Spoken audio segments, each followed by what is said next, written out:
Hi there, I'm Anna. I talk about intentional living and how to live a life you genuinely enjoy. Now, let me ask you, how often do you actually follow through on your New Year's resolutions? If you don't, I'm here to tell you that it's not your fault. Because imagine if businesses operated by setting New Year's resolutions during office parties. I think we'd still be finishing that Pyramid of Giza.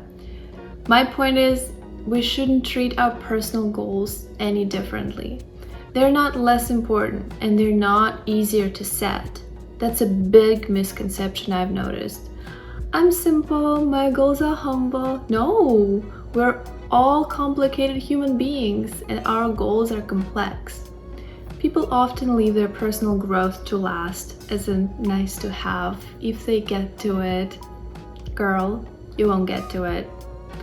I have personal example from my job where the client's projects took priority and internal projects like brand development, social media strategy were left to last with no real deadline. Because who cares, they're internal projects, right? But we found that the projects would never get done. So we started assigning the projects the same way we would projects and set real deadlines. And you know what? The internal projects did get done, and the client work didn't suffer because investing in your brand and in yourself always pays off in the long run. And that's also true for personal life.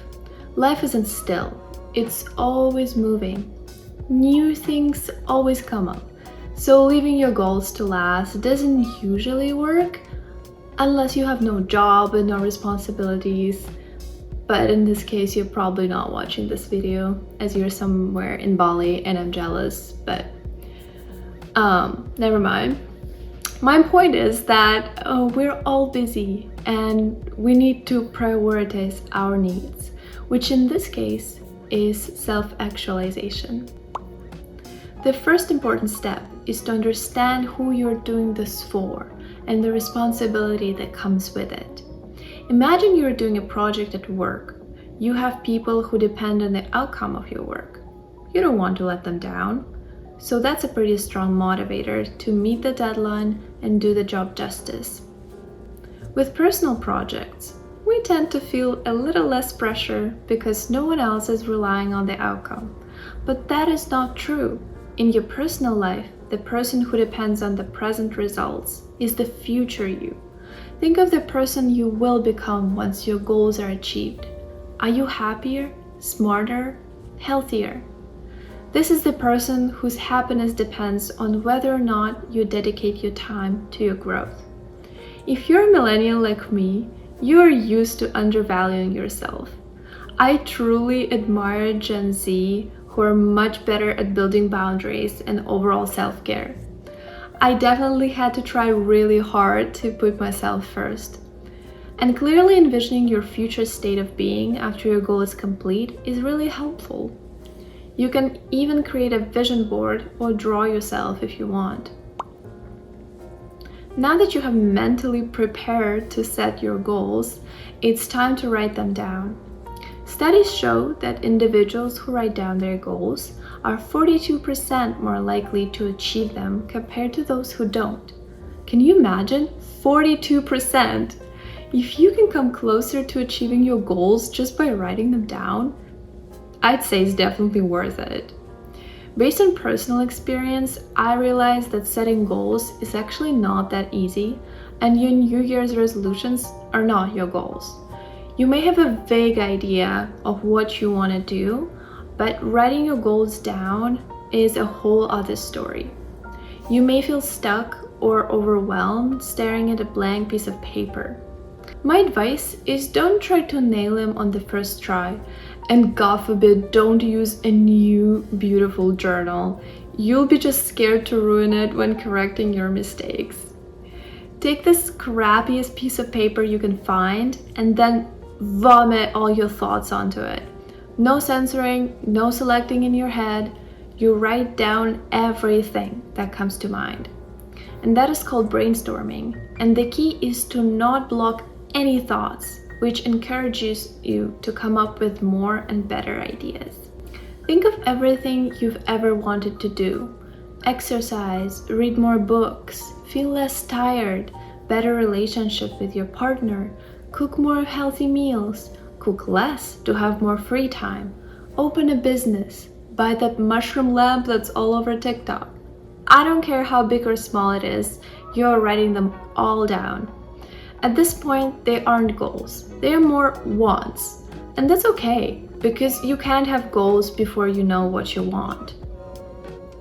So now that you have all these things on this one scrappy page, start circling like groups and see if you can identify a common theme.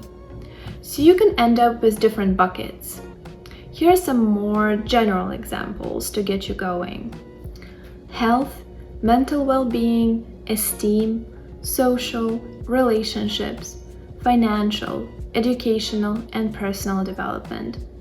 Yours could definitely be more specific. We do this because as humans, it's easier for us to think in categories. So that's why we're trying to make it easier on ourselves and organize this a bit.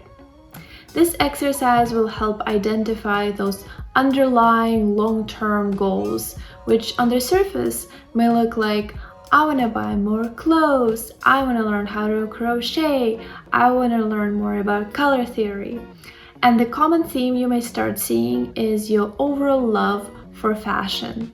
So maybe when we get to formatting your goals, instead of buying new clothes, you may decide that a long-term solution like taking fashion courses may align better with your future vision of yourself. But we'll get to formatting in the next video.